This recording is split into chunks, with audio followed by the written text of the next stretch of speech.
Wallahu alam. Okey, kita teruskan lagi. Jadi insya-Allah Ustaz Bashir bila online? Sabtu ni. Bawa dia banyak-banyak noh. Insya-Allah. Insya-Allah. Okey, kita teruskan pengajian kitab daripada kitab Kiamat Hampir Tiba Syekh Fahmi Zamzam rahimahullahu taala, dan Allah tinggikan darjat beliau dalam syurga Firdausil A'la bersama para nabi siddiqin, asyhada dan as-salihin. Dan kita juga mengharap talian rantaian kita berguru dengan beliau insya-Allah. Kita tengok muka surat 200 kan, tentang Nabi Isa akan membunuh Dajjal dan bangsa Yahudi. Muka surat 200. Jadi ini cerita telah Nabi Isa dah turun di Manaratul Bayda, di Menara Putih Damsyik ataupun Damaskus, dan Nabi Isa turun di waktu duha. Tarikh dan tahun kita pun tak tahu bila, cuma Allah bagi tahu, Rasulullah bagi tahu tentang tanda-tanda. Tandanya kita tengok di Palestin, itu tanda paling mudah untuk kita menilai. Kita tengok setiap Ramadan memang bila berlaku baru ni pun kita tanyalah dengan guide kami yang selalu bawa, dia kata memang dia yang sengaja kacau. Kadang-kadang dia kononnya nak tangkap satu orang, ni yang dia nak tangkap tu bukan orang Palestin yang dia nak sangat, padahal itu spy dia.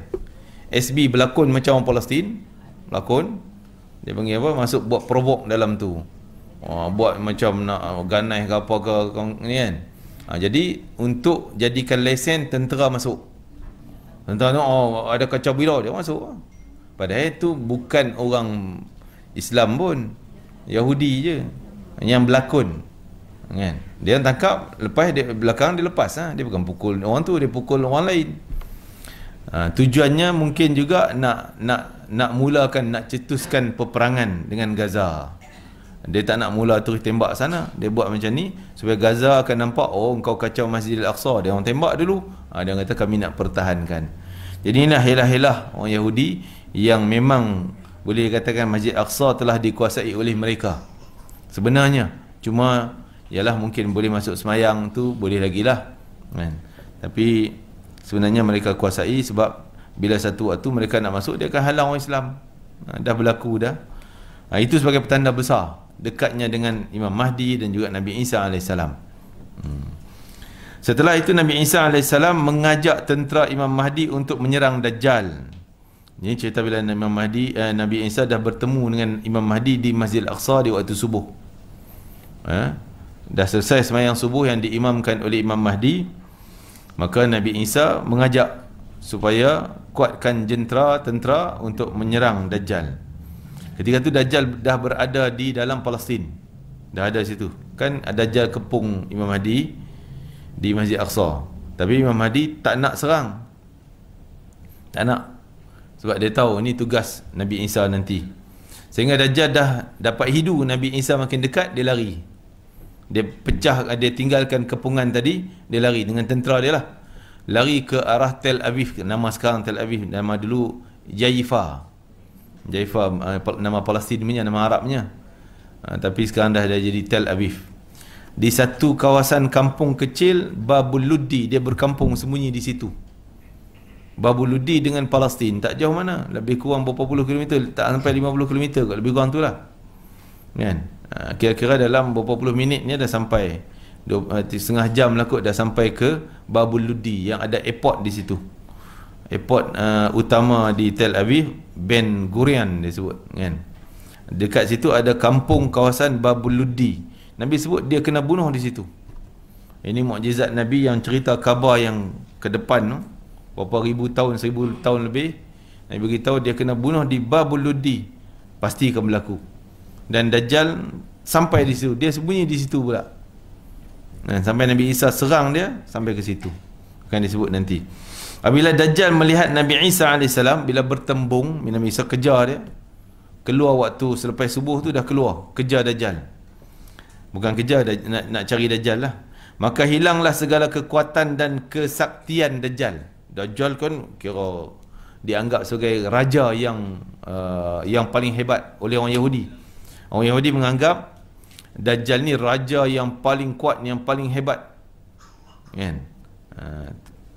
Jadi selama ni dia orang taat lah, tak berani bantah Dajjal sebab raja kan, hebat kan, tak berani lawan. Tapi bila Nabi Isa bertembung, dia orang nampak lah cair. Ni Nabi kata cair macam cairnya garam yang keras. Kan garam keras kan, letaklah air, habis. Luluhlah, larutlah Dajjal seperti luluhnya garam dalam air. Cair habis. Cair ni bukan badan dia, bukan badan dia cair, tak. Maksudnya kekuatan itu, kesombongan itu. Oh tunjuk hebat. Tiba-tiba nampak Nabi Isa jadi kecut, takut, hilang ni semua. Kan? Maksudnya hilanglah segala kekuatan dan kehebatannya, kerana Dajjal sendiri tahu bahawa Nabi Isa putra bin Maryam yang akan membunuhnya. Dia jadi takut. Dia tak pernah, sebelum ni tak pernah takut macam tu dengan mana-mana orang pun. Kan, dia jumpa dengan Nabi Khidir yang kita cerita masa di Madinah pun dia tak takut. Tapi cuma dia tak boleh buat, nak bunuh tak boleh. Tapi bila jumpa Nabi Isa, dia dah mula gementar dan takut, hilang kesombongan, kekuatan itu. Dalam kitab Al-Isya', Imam Al-Barzanji ada menyebutkan bahawa Dajjal, walaupun dia telah mengetahui bahawa dia akan dibunuh oleh Nabi Isa AS, namun dia sempat juga membuat helah. Helah untuk menipu Nabi Isa, supaya Nabi Isa ni kononnya tak kenal dia. Tetapi helahnya Nabi Isa dah tahu, tidak bererti lagi dah, Nabi Isa dah kenal dah. Apa dia helah dia? Yang berjanji menyebut bahawa ketika Dajjal mula melihat Nabi Isa AS pada waktu duha tu, waktu pagi duha tu, iaitu setelah berlalu kurang lebih 3 jam daripada terbit matahari, dia cepat-cepat berkata, aqimus solah, mari kita sembahyang, qamat nak solat. Suruh orang qamat. Maksudnya ayo cepat iqamat untuk solat berjemaah. Konon nak berlakon dia pun Islam lah, supaya Nabi Isa tak kenal dia. Bersama Nabi Isa, lalu Dajjal berkata pada Nabi Isa, wahai Nabi Isa, telah diiqamat, jom kita solat. Dia pula ajak semayang, kan? Tapi silap dia tak mana? Dia tak tahu waktu semayang. Semayang apa nak qamat waktu tu? Waktu duha. Dengan perkataan itu, Dajjal seakan menunjukkan iltizamnya, keteguhan pendiriannya dengan ibadah solat, supaya Nabi Isa menyangka bahawa dia bukan Dajjal yang dicari oleh Nabi Isa AS. Sebenarnya helah Dajjal itu sangat lemah sama sekali dan telah menunjukkan kebodohannya sendiri tentang waktu ibadah solat itu sendiri. Solat apa yang mahu dikerjakan oleh Dajjal pada ketika itu, sedangkan sudah berlalu 3 jam daripada terbit matahari, lebih kurang pukul 9 pagi. Ini menunjukkan bahawa Dajjal itu sendiri tidak mengetahui waktu solat fardu dalam Islam. Kita pula jangan silap waktu sembahyang tau. Mai Zuhur ni tengok pukul 11. Ni Dajjal ke apa ni? Nabi Isa AS telah mengenali Dajjal mengikut sifat-sifatnya yang telah diberitahu oleh Allah Ta'ala. Sifatnya, dia adalah sebesar-besar manusia, badan giant. Tak pernah ada daripada awal cipta Adam sampai akhir zaman manusia yang lebih besar daripada Dajjal. Kan? Tak tahu macam mana punya besar kan? Dan mata dia dah nampak ada cacatnya. Kan? Dan tulis pula di dahi kafara tu. Memang orang Islam pun boleh kenal. Takkan Nabi Isa nak tersilap. Oleh sebab itu, beliau tidak dapat ditipu oleh Dajjal dan beliau tidak ragu-ragu bahawa ucapan Dajjal, menjawab ucapan Dajjal itu. Nabi Isa berkata, ya adu Allah, hei musuh Allah, za'amta annaka rabbul alamin, engkau menyangka bahawa engkau Tuhan sekalian alam. Faliman tusalli, engkau menyangka kamu Tuhan, kamu nak semayang kat siapa? Kamu dah Tuhan, nak semayang buat apa? Saja macam peli lah. Kamu dakwa kamu Tuhan, nak semayang untuk siapa? Innali fika darbatan lan tasbiqani biha. Sungguhnya Allah telah menentukan bahawa aku yang akan bunuh engkau. Dengan satu tikaman je, satu pukulan je maka mati. Tidak mungkin engkau terlepas daripadanya pukulanku ni, dan tidak mungkin engkau terlebih dahulu membunuh aku. Allah tetap, engkau tak boleh bunuh aku tetap bunuh engkau sekali je. Ketika itu Dajjal cuba lari. Tadi duduk dekat dengan Nabi Isa, dia lari. Namun usahanya itu sia-sia. dia akan ditikam oleh Nabi Isa AS dengan sebilah lembing yang tajam yang dibawa turun dari langit bersama Nabi Isa masa turun daripada langit. Lembing itu akan mengenai ulu hati tengah-tengah ni Dajjal dan menjadikannya terus tersungkur mati. Seandainya Nabi Isa AS tidak membunuhnya dengan lembing itu, Dajjal juga pasti akan mati kerana takut melihat Nabi Isa AS. Dajjal akan menjadi lemah dan semua anggota badannya akan meleleh cair, jatuh ke tanah kerana sangat takutnya apabila ia berdepan dengan Nabi Isa AS. Itu dia. Sebenarnya musuh Islam semua macam ni. Dalam perang Badar saja yang Allah tonjolkan, perang Badar kan. Kita mungkin dah ada cerita tentang perang Badar. Bagaimana Allah tonjolkan pada pandangan orang Islam, musuh Islam ni sikit. Padahal bilangan dia banyak. Musuh Islam Badar kan 1000. Bagi nampak kecil, nampak sikit. Dan musuh Islam pula nampak tentera Islam ni kecil. Sama-sama nampak sikit. Supaya apa? Musuh nampak kecil, beranilah nak serang. Allah dah tetap dah tu perancangan. Dia berani serang supaya Allah bagi terus azabnya. Dan kalau dia nampak besar Nabi Muhammad tentera hebat, so pasti dia lari awal-awal. Kan? Abu Jahal lah yang terus bagi semangat untuk serang. Tapi apa jadi? Sebaliknya mereka kalah. Jadi begitulah Nabi Isa ni, maksudnya bila musuh dia akan gemetar.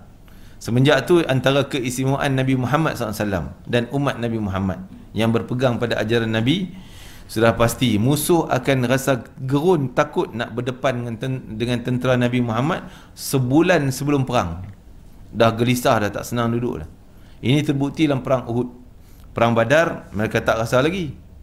Kan, tak rasa lagi. Tapi dalam perang Uhud mereka datang juga kerana terpaksa, macam tak nak datang. Tak berani nak datang tapi dah terpaksa. Abu Sufyan serah paksa untuk datang juga. Dah gementar, takut ni, takut pergi juga. Dah mula rasa gerun. Begitu dalam perang Badar yang kedua. Bila Badar kedua? Badar pertama tahun berapa? 2 Hijrah. Tahun 3 Hijrah berlaku perang Uhud. Setahun selepas Uhud, tahun 4 Hijrah akan berlaku perang Badar. Sebab Abu Sufyan cabar, kita berseri satu sama.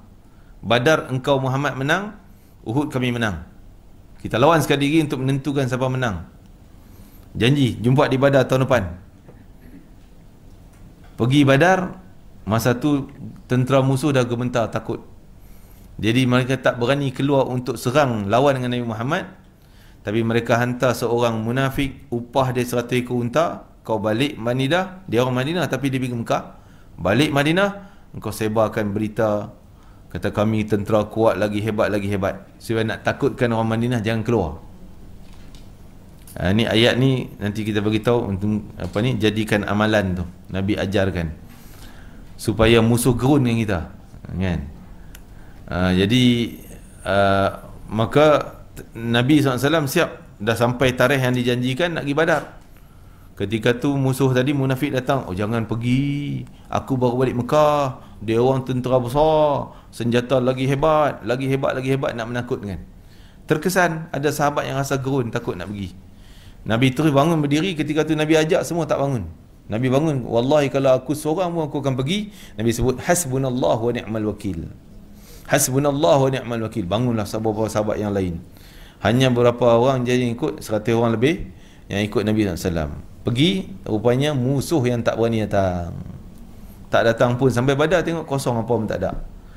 Jadi Nabi kan bawa bekalan, kurma apa semua. Pergi dah musuh tak ada, berniaga lah. Jual, trade, jual barang, beli barang, dapat untung banyak. Kan? Pergi nak perang, tak jadi perang, berniaga, untung besar pula. Balik dengan keuntungan yang besar. Sahabat yang tak pergi itu rasa menyesal. Kan? Itu kata para ulama, surah Ali Imran. Kita baca ayat tersebut.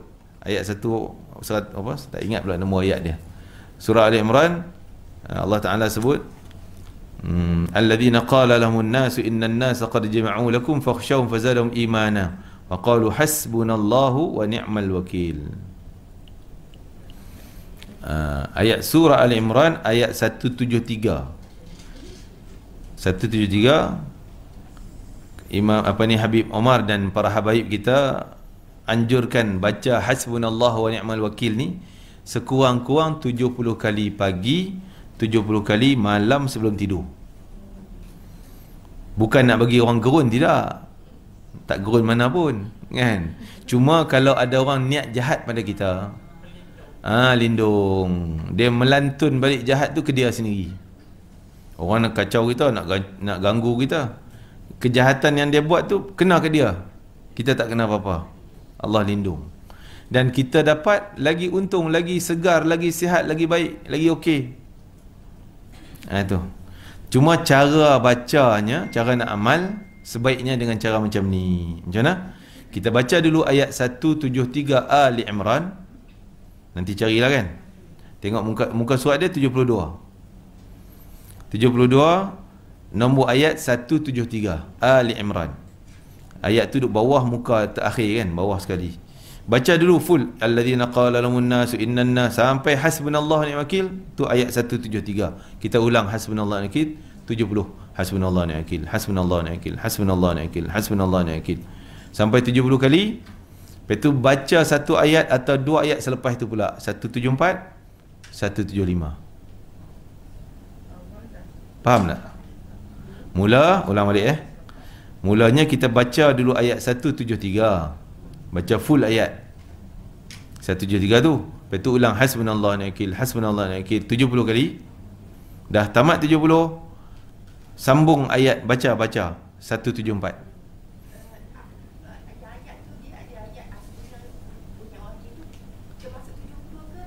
Tak termasuk. Kita baca ayat tu dah ada hasbunallahu ni'mal wakil, itu tak payah kira lah. Itu baru kita bilang hasbunallah 1, 2, 3, 4, 70. Lepas tu baru fanqalabu ayat 174. Tapi Habib Omar Al-Jufri, Omar bin Abdul Rahman Jufri pernah datang sini, dia suruh baca dua ayat. Eloklah baca dua ayat, 174 dan 175. Kalau baca makna tu sesuai sangat. Allah kata fanqalabu, Allah tukarkan kegerunan perang tadi dengan nikmat yang banyak. Bi ni'matin minallah wa fadlin, kurniaan Allah bagi untung banyak lagi pula kan. Lam yamsasum su, tak kena langsung kesakitan. Tak kena langsung kesakitan. Malah dapat redha Allah pula. Allah redha pula. Wallahu dzu fadlil azim. Allah maha besar kurniaannya. Innama dzalikum syaitan, sebenarnya syaitanlah yang menakut-nakutkan wali-wali Allah. Menakutkan wali-wali Allah. Fala takhafum, jangan kamu takut dengan mereka, syaitan tu. Wa khafuni, takutlah kamu dengan aku, kata Allah. In kuntum mu'minin, kalau kamu betul-betul beriman. Jangan takut. Kita takut sangat orang tu nak kacau kita, orang ni nak kutuk kita, orang ni nak buat fitnah. Oh lah, risau duk tak senang. Baca ni. Apa nak takut? Dia nak buat, dia buat dia punya pasal. Kita pegang pada Allah. Allah yang jaga kita. Kan? Jadi 70 kali pagi, 70 kali malam. Tapi kalau Habib Kazim pula ijazahkan pada saya, dia kata kalau ada kes besar, oh dia tu memang target sungguh, berapa orang ni nak target kita ni, kes besar lah, nak kacau menyakiti kita ni, yang tu kita tambah sikit ni, ramuan dia tambah sikit, kan? Buat macam tadi juga, baca ayat tu dulu 173, lepas tu ulang 450 kali. Itu buat malam, tengah malam. Hasbunallah tu 450. Ulang tu yang 400.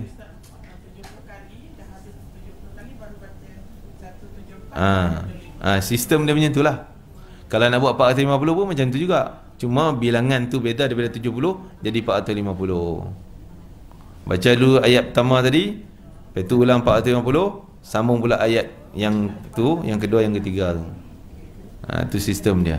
Dan kita doa lah, minta ya Allah lindungi aku daripada jahat orang tu, orang ni dan sebagainya. InsyaAllah Allah bantu kita. Dan kadang-kadang kita tak tahu pun orang nak buat jahat pada kita. Jadi dia sendiri rasa dia nak kacau kita, kena ke dia, kita tak tahu pun. Allah yang ni, semuanya bergantung pada Allah Ta'ala. Jadi sampai situ tadi kita ni. Macam mana kisah Dajjal tadi? Tang mana nak baca ni? Kan? Nak sebutnya Dajjal jumpa Nabi Isa, gementar gerun, takut. Sebab dia musuh pada Allah Ta'ala, maka dia gementar dengan orang yang baik, Nabi Isa AS. Nabi Isa AS akan membunuh Dajjal ini di satu tempat yang bernama Babul Lud. Itu tempat tersebut. Masa kami lalu, ialah daripada Baitul Maqdis kami nak pergi Tel Aviv, pernah masa saya pergi dulu lah, kan? Lalu di kawasan dekat-dekat Babul Lud ni, highway, pokok rokot penuh. Dia tanam pokok rokot. Yang Nabi kata, orang Yahudi akan lari belakang batu, belakang pokok, batu pokok semua cakap, orang Islam, mas, Yahudi sembunyi belakang aku ni yang bunuh. Kecuali pokok gharqad saja yang tak cakap macam tu. Jadi kita pun, kalau tanya saya pun tak boleh jawab. Cakap macam mana? Pokok cakap bahasa Arab ke? Pokok cakap suara macam mana ke? Wallahu alam, tak tahu. Kan? Jadi kecuali pokok tu yang melindungi orang Yahudi, sehingga disebut pokok gharqad ni pokok Yahudi. Kan? Gharqad. Dia tanam pokok sepanjang highway tu, rimbun, tak pernah putus, tak putus. Jadi memanjang sebelah highway. Dah siap, dia dah yakin dengan hadis ni. Kan? Dia tetap juga jahat dia tetap juga kumpul di situ. Kan? Jadi banyak pokok gharqad, malah kan dia orang rampas zaitun, ladang zaitun orang Palestin. Tengah-tengah dia tanam zaitun, tepi-tepi jadi pagar tu semuanya pokok gharqad. Jadi dan dia punya daun dia rimbun. Memang kalau kita nampak, dia orang boleh bersembunyi dalam pokok tu, rimbun. Itu je yang tak cakap pada orang Islam. Di Babul Ludi, dekat dengan Baitul Maqdis, setelah berlalu 3 jam daripada terbitnya matahari pada hari kedua, beliau turun dari langit. Tu time dia dibunuh Dajjal. Apabila Dajjal telah mati, Nabi Isa AS meneruskan jihadnya dengan dibantu oleh Imam Mahdi dan tenteranya. Jihadnya apa? Bunuh orang Yahudi pula. Perang orang Yahudi. Mula-mula Nabi Isa AS akan membunuh tentera-tentera yang setia dengan Dajjal, yang diikut Dajjal tu, yang terdiri daripada 70,000 orang Yahudi dan bangsa-bangsa lain yang menyokong semuanya, kan, orang Yahudi tu. Jadi orang Yahudi ni bangsa asal keturunan, tapi kalau sekarang ni macam-macam, daripada bangsa Afrika, Arab, kan, tapi asal atasnya Yahudi lah keturunan dia orang. Morocco, daripada Arab Morocco, Arab Yaman, Arab, dia kutip semua mai duduk di Palestin ni, duduk di tanah jajahan. Masuk orang Afrika banyak, Afrika Selatan, mana dia kutip mai. Sebab tu masa kita masuk tu, tentera-tentera dia, kita tengok lah macam lah, ingat Yahudi ni putih, handsome macam-macam ni, hitam-hitam pun ada, kan. Dah berkembang dalam negara-negara yang masing-masing dah. Mula-mula Nabi Isa akan bunuh tentera yang setia pada Dajjal, yang terdiri daripada 70,000 orang Yahudi dan bangsa lain. Mereka akan dibunuh oleh Nabi Isa AS di kawasan Baitul Maqdis, juga di kawasan sekitar. Boleh katakan kawasan penempatan Yahudi semua. Tebing baratnya yang ada orang Islam. Sehingga tidak tinggal seorang pun di kalangan mereka kecuali akan dibunuh oleh Nabi Isa AS dan tenteranya. Sebab tu sekarang ni tak ada kuasa yang boleh bunuh orang Yahudi, serang orang Yahudi di Palestin tu. Kalau Imam Mahdi pun takkan lawan, takkan kuasa kita sekarang ni nak lawan, takkan boleh lawan. Cuma kita tetap berdoa lah.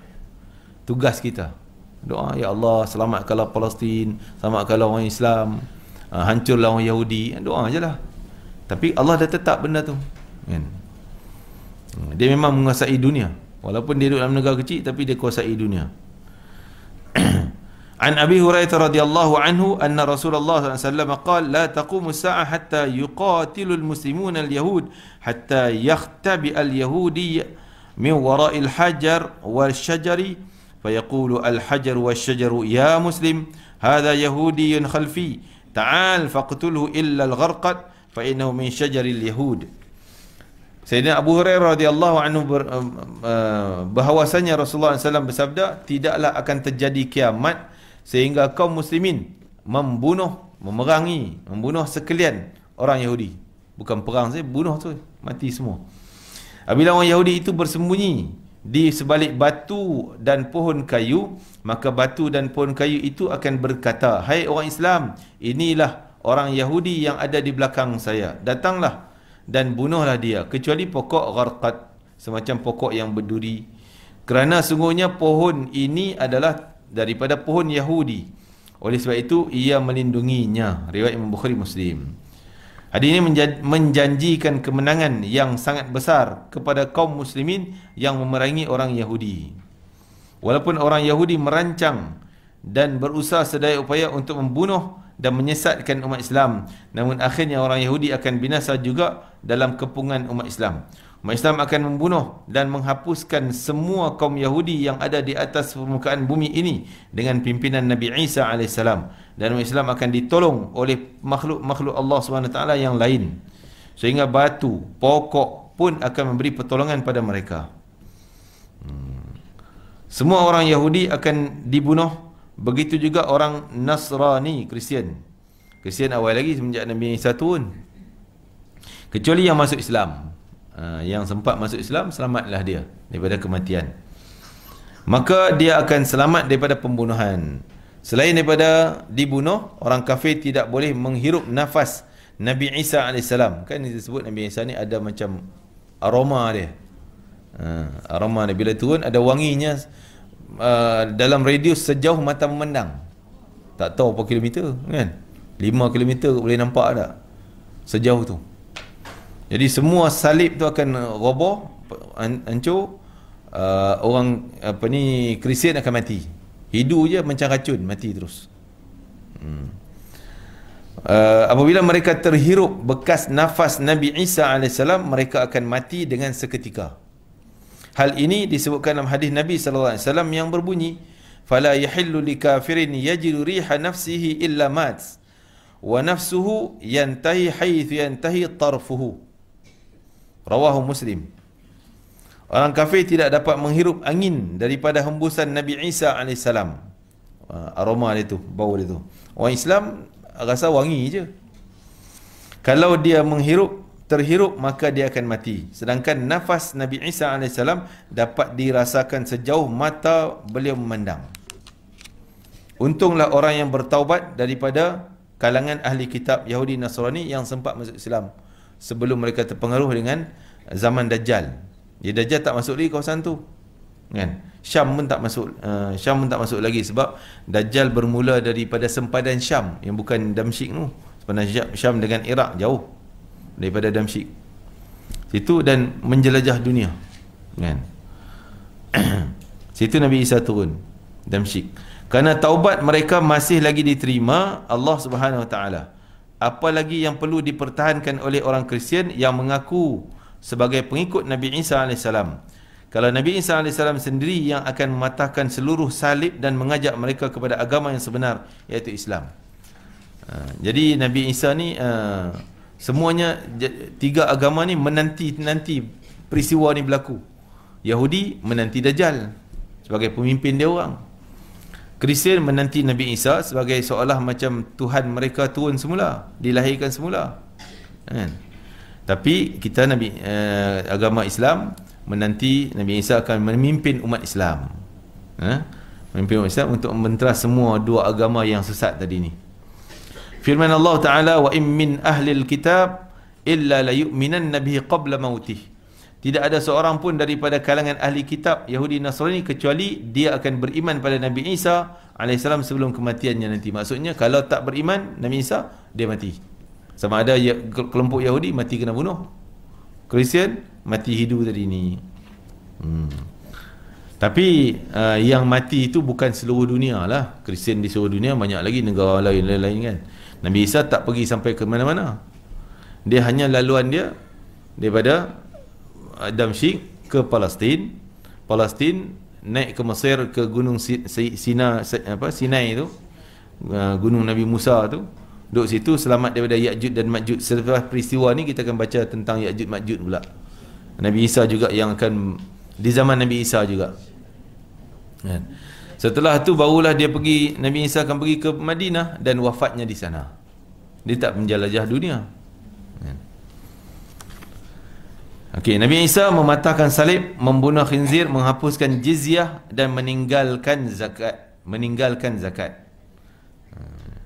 Disebut dalam hadis, fayakunu Isa bin Maryam fi ummati hakaman adla wa imaman muqsitan. Maksudnya, maka Nabi Isa alaihissalam akan menjadi pemerintah yang adil dan pemimpin yang lurus, mematahkan salib, membunuh babi, menghapuskan jizyah dan meninggalkan zakat. Maksud hadis ini ialah Nabi Isa AS akan menjadi pemimpin yang adil. Semua alam akan adil dan aman pada pemerintahan zaman Nabi Isa tu. Setelah yang rasa amannya setelah terbunuhnya Ya'juj Ma'juj nanti.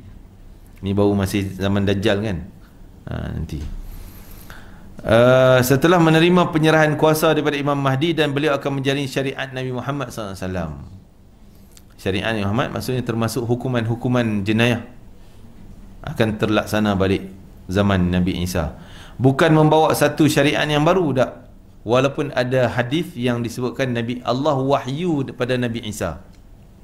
Bila dia tua nanti, Allah akan wahyu pada dia untuk bawa umat Islam ke tempat yang selamat. Jadi ulama bahas wahyu ni dia Nabi baru ke? Dapat wahyu? Jadi perbahasan tersebut tidak. Ulama mengatakan perkataan wahyu boleh jadi makna ilham.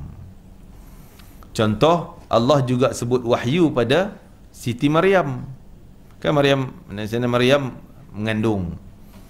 Lepas itu Allah wahyukan pada Maryam untuk pergi ke satu tempat pokok tu, dan wahyukan pokok, wahyu pada Maryam supaya tolak pokok, keluar kurma, keluar air semua. Allah guna perkataan wahyu. Adakah Maryam Nabi? Tak. Itu makna ilham, bagi idea ilham. Dan begitu juga Allah guna perkataan wahyu dalam Quran surah An-Nahli, surah apa? Lebah. Wahyu kepada lebah untuk buat sarang. Allah guna perkataan wahyu. Kepada lebah, takkan lebah pun Nabi. Itu ilham.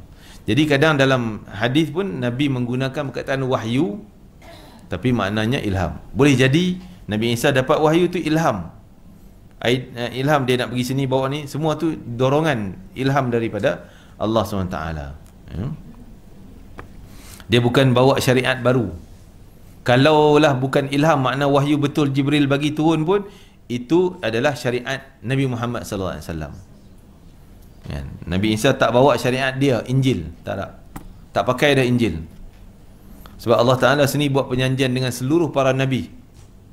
Disebutkan dalam Al-Quran, wa idh akhadallahu mithaqan nabiyyin. Allah buat agreement dengan semua para Nabi, buat perjanjian.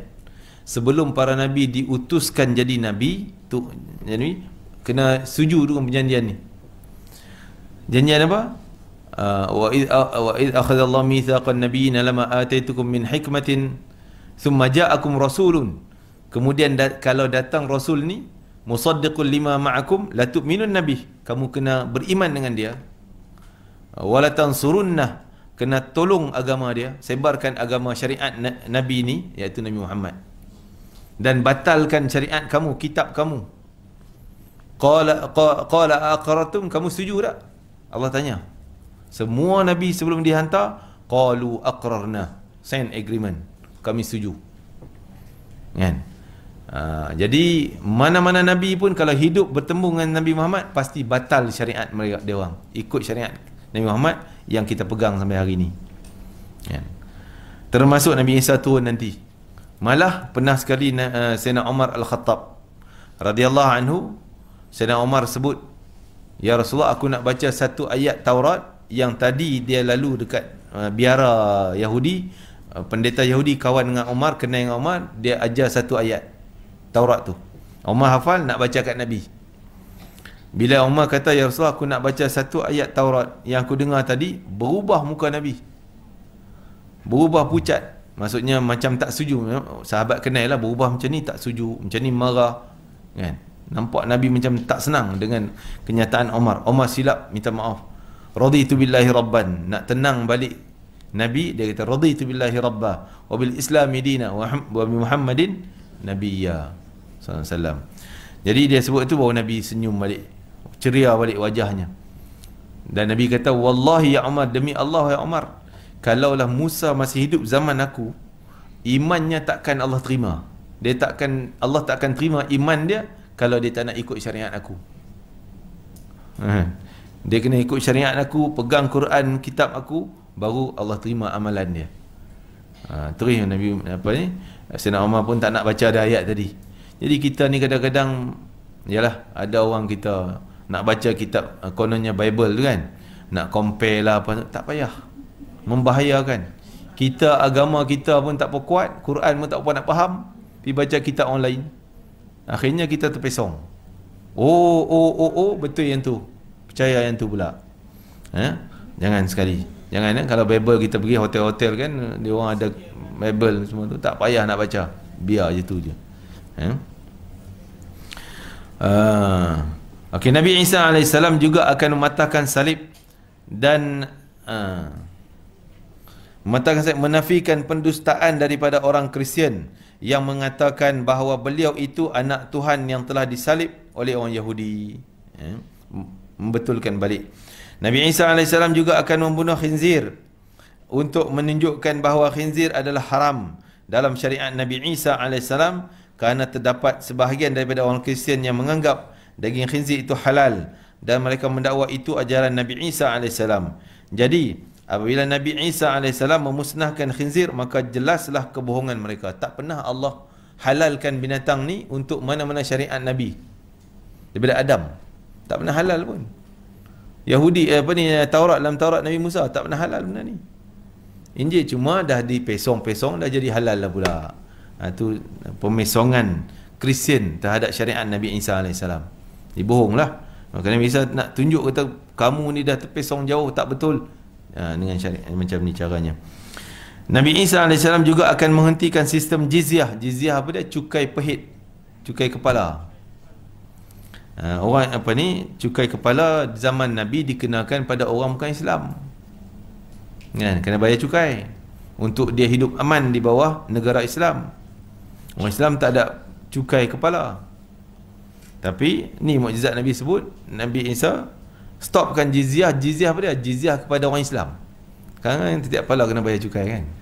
Marah SDN kat saya ni.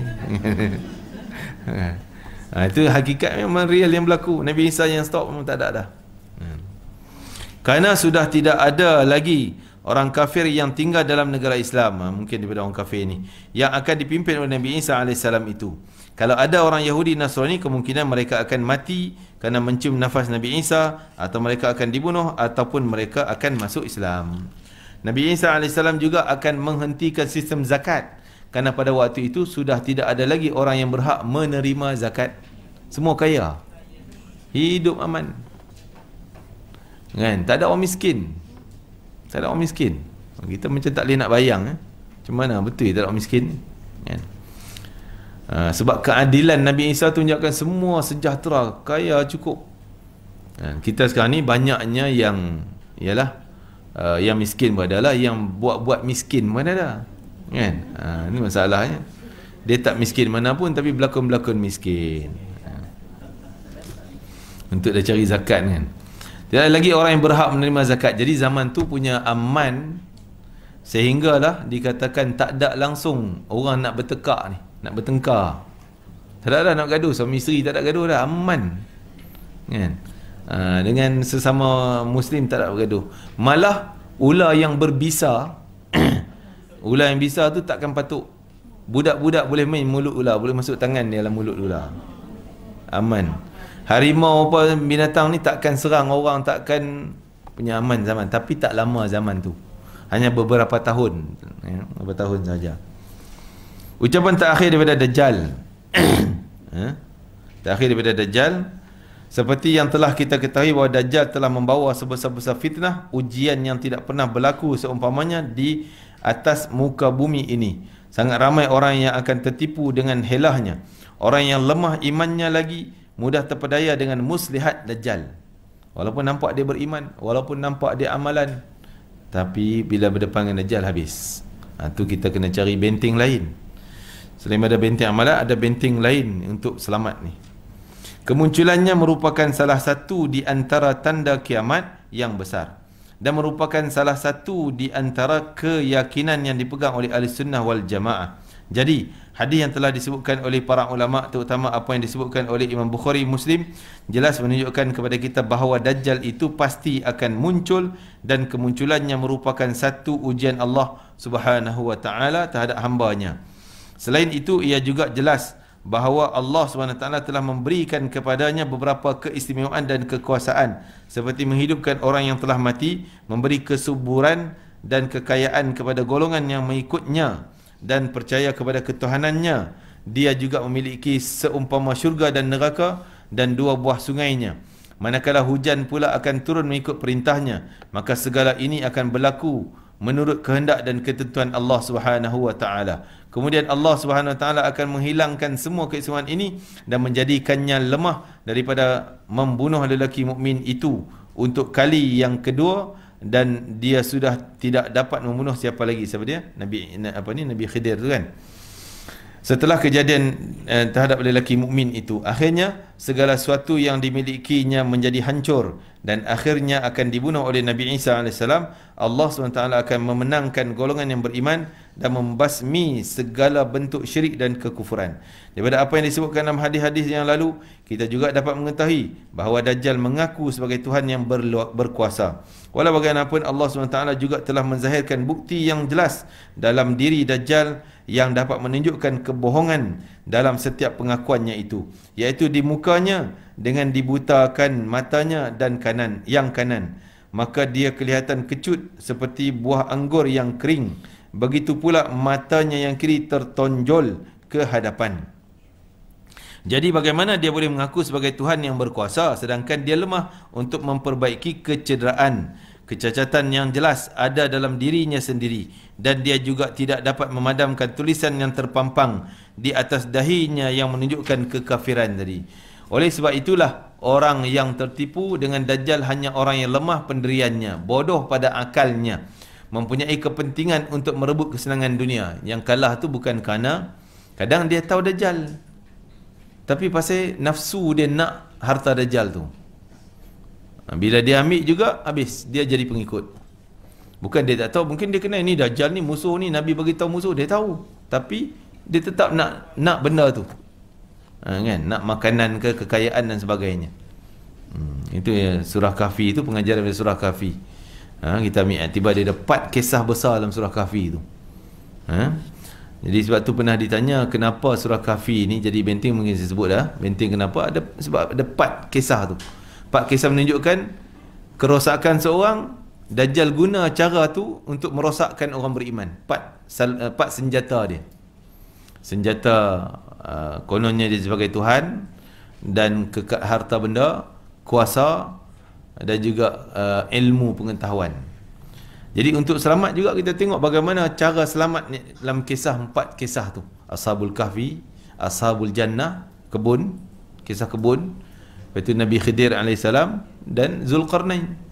Itu semua 4 kisah untuk menyelamatkan. Bagaimana mereka selamat, itu patut kita cari jalan selamat demikian. Jadi sangat penting untuk kita ambil iktibar daripada surah Kahfi, kisah-kisah tadi ni. Dia kata Dajjal sendiri sebenarnya menyedari kelemahannya ini dan ia tahu bahawa dia adalah seorang pembohong. Oleh sebab itu dia tidak mahu tinggal lama-lama di satu tempat. Dia risau ada orang yang berfikir dan meneliti segala kelemahannya, lalu orang itu tidak mahu lagi percaya dengan ketuhanannya. Oleh sebab itu Rasulullah SAW telah menyebut tanda utama Dajjal itu, iaitu buta mata yang kanan. Dah baca tadi dah. Yang kanan dan tertulis dahinya tanda kekafirannya. Maka orang yang berpegang teguh dengan hadis Nabi SAW tidak akan tertipu dengan fitnah Dajjal ini. Dan hal ini lebih jelas lagi akan diungkapkan oleh kaum mukmin yang telah dibunuh Dajjal kemudian dihidupkan semula dengan ucapannya, sebenarnya aku hanya bertambah yakin bahawa engkau adalah pembohong besar. Itu ayat yang saya tulis minggu lepas kan? Minggu lepas pula, kuliah lepas. Jadi kalau depan kita terserempak dengan Dajjal ataupun pengikut Dajjal, kita kena cakap kadzibta, engkau pembohong, engkau bukan Tuhan kami, Allah lah Tuhan kami yang sebenarnya. kepadanya lah kami bertawakal, kepadanya lah kami akan kembali. Kan? Kami akan kembali. Apa lagi penjurusnya? Saya pula lupa. Habis main Dajjal ni macam mana nak baca? Lupa pula.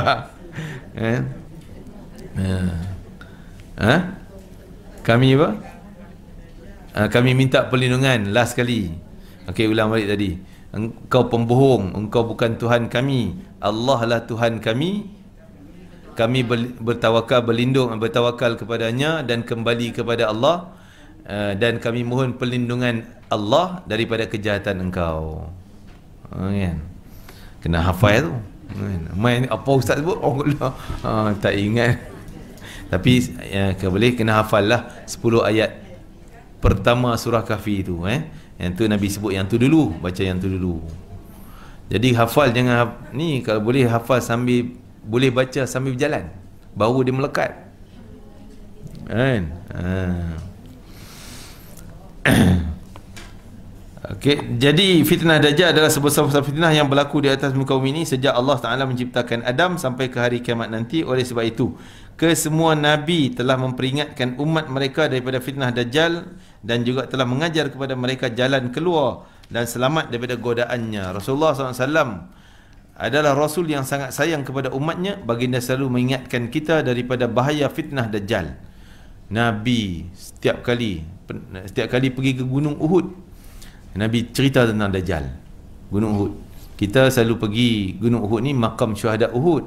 Itu bukan atas gunung, itu di lembah Uhud. Gunung tu yang besar tu, yang panjang. Kalau dapat pergi naik lah sekali-sekala, naik atas gunung tu. Bukan so naik puncak, dia ada satu taman tengah-tengah tu. Memang cantik kawasan tu, bas boleh masuk parking dah atas tu. Jadi Nabi selalu naik situ, Nabi akan cerita tentang Dajjal, bahaya Dajjal ni. Bahkan baginda menyuruh kita berlindung dengan Allah daripada godaan Dajjal, sama dengan menyuruh kita berlindung daripada siksaan api neraka, azab kubur. Ini jelas kita temui dalam doa yang telah diajarkan oleh baginda kepada kita yang sunnat, bahkan wajib mengikut Imam Taus dan Daud Az-Zahiri. Ini mereka menganggap doa tu wajib baca. Doa minta jauh daripada Dajjal tu. Doa itu dibaca pada setiap kali membaca tahiyat. Dalam buku ni kan, tahiyat akhir. Dalam solat, sebagaimana yang telah kita sebutkan sore ini, solat sunat pun baca. Para ulama salaf dan khalaf. Apa salaf? Ulama salaf, ulama yang termulia, iaitu dalam abad 3 abad pertama. 3 abad yang pertama. Dan ulama khalaf, ulama setelah tu. Sejak turun-temurun sentiasa mengingatkan anak-anak mereka daripada godaan Dajjal. Tiba-tiba kita tak minat nak ambil tahu, kan? Ulama, para nabi semua memberi peringatan-peringatan. Lebih utamalah kita untuk ambil tahu halnya. Bahkan Imam Abdul Rahman Al-Maghribi Al-Muharibi ada berkata, adalah menjadi satu kewajiban mengingatkan anak-anak sejak di peringkat prasekolah lagi tentang fitnah Dajjal. Daripada kecil-kecil kita kena cerita dah Dajjal ni. Ni alhamdulillah lah, yang beli buku bolehlah baca kat rumah. Kau duk simpan dalam rak kan? Ustaz nak mengajak kuliah Ustaz Azam, barulah mana buku aku kan? Betul ya? Saya teka je lah. Tapi benda tu tak apalah, yang pentingnya kita dah ingat di sini kan. Kita boleh cerita sikit sebanyak. Semua ini merupakan usaha yang dibuat untuk memastikan supaya kita tidak menjadi mangsa fitnah Dajjal. Usaha seperti ini hendaklah diteruskan dan kesedaran umat tentang bahaya Dajjal ini hendaklah sentiasa ditingkatkan, terutama pada zaman yang sedang kita alami sekarang yang dipenuhi dengan berbagai ujian yang kuat, di mana telah banyak yang melupakan sunnah Nabi dan ramai orang yang tertipu dan dengan racun budaya barat dan kehidupan yang bercirikan materialistik dan kebendaan. Semoga Allah SWT dengan limpah rahmatnya dan kurniaannya sentiasa melihara dan melindungi kita daripada segala ujian dan malapetaka, serta memperkuatkan iman, keyakinan kita, begitu juga anak cucu kita. Amin amin ya rabbal alamin. Wallahu ta'ala alam. Yang akan datang kita masuk dalam peristiwa yang akan terjadi setelah Dajjal kena bunuh. Apa jadi? Masuklah Ya'juj Ma'juj. Perang dulu. Apa raya InsyaAllah. Ya.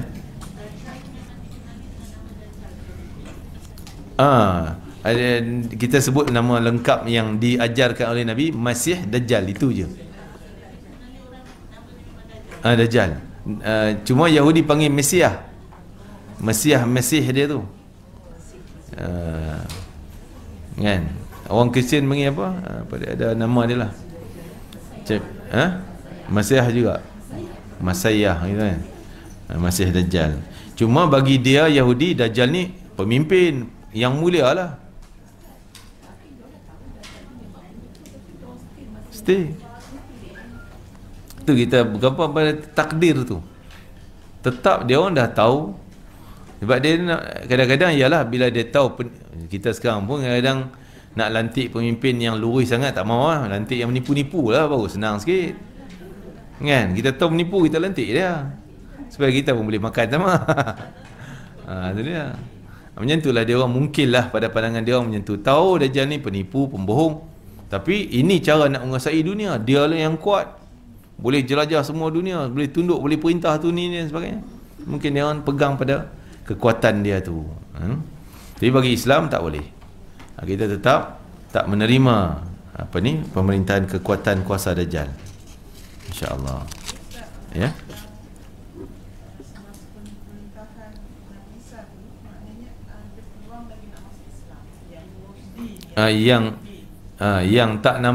Yang tak bertemu Dajjal lagi masih ada peluang. Dajjal tak pergi pun tu. Nabi Isa lalu kawasan tu. Dia masih ada peluang untuk bertaubat kepada Islam. Yang dah makan umpan Dajjal habis. Tak ada. Takkan boleh taubat lagi dah.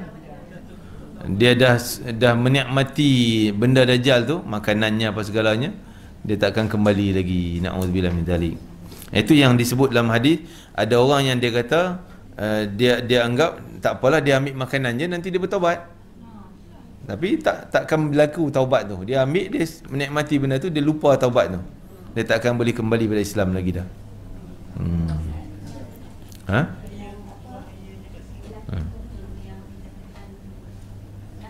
Nabi Khidir dalam tu je khilaf ulama. Khilaf jadi. Ya memang perbahasan kita pun dah sebut tentang Nabi Khidir ni banyak perbahasan. Yang pertama, dia Nabi ke tidak, kan? Jadi ada kata bukan, ada kata dia Nabi. Yang kedua, dia masih hidup ke dah mati, kan? Jadi ikut pengalaman para ulama sampai hari ini, pernah jumpa Nabi Khidir. Masih ada. Dalam dunia ni dia boleh pergi mana tempat. Kepada orang yang layak je dia jumpa. Yang layak sungguh je dia jumpa. Dan jumpa dia akan perkenalkan, aku Khidir. Jangan pula jumpa member kita nama Khidir. Kan? Khidir. Kan? Jadi contohnya Imam Bustami. Imam Bustami cerita dia pernah jumpa Nabi Khidir. Habib Omar bin Hafiz hafizahullah taala, dia pernah ijazahkan, ini saya sebut kan, ijazahkan satu doa Nabi Khidir. Dia kata dia ambil daripada gurunya, mentua dia sendiri, Habib Muhammad Hadar kan, ayah wabah Nur. Ambil daripada Habib Muhammad Al-Hadar. Habib Muhammad Hadar ambil jumpa dengan Nabi Khidir, ambil doa tu, ijazahkan. Jadi pengalaman para ulama bukan tu, kira jauh juga ke belakang. Tak jauh dengan kita ni, di Malaysia pun ada ceritanya. Yang kita yakinlah orang tu bukan kaki pembohong, bukan nak buat cerita kan. Jadi adalah orang jumpa. Dan bila dia jumpa, contoh katalah, mana tahu ke hajah-hajah ni ada yang dia datang jumpa kan, orang lain tak perasan, orang lain tak tahu pun, orang lain rasa macam orang biasa. Hanya dia je yang tahu Nabi Khidir AS.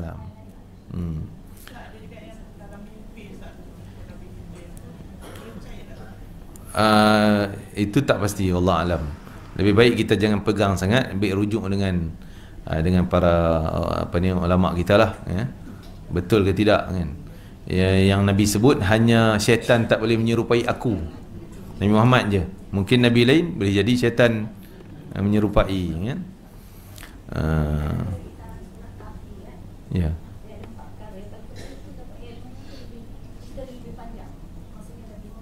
Nabi Khidir. Yalah, ilmu ni boleh jadi ilmu menyesatkan tuan ilmu tu, boleh ilmu menyelamatkan. Jadi fitnah ilmu ni sangat besar. Sampai sekarang ni orang mungkin sesat, dia hanya bangga aku PhD kan, hina semua orang lain. Na'udzubillah min zalik. Itu fitnah pada ilmu.